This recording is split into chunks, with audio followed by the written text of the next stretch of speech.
Nah, mantap. Ya, ini Nike Dunk Low Retro. Oke.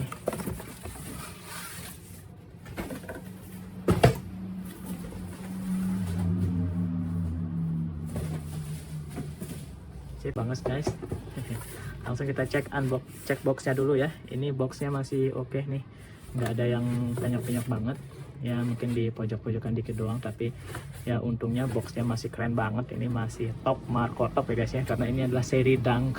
Dan kalau misalnya mau dijual lagi, boxnya itu emang harus kece kayak gini ya, harus tetap bagus kayak gini. Nah, ini gue beli yang size 8. Oke, itu dia tips dari gue ya. Semoga bisa bermanfaat buat kalian kalau mau war dan sebagainya gitu ya. So, happy war, happy hunter gitu ya. Thank you for watching and see ya.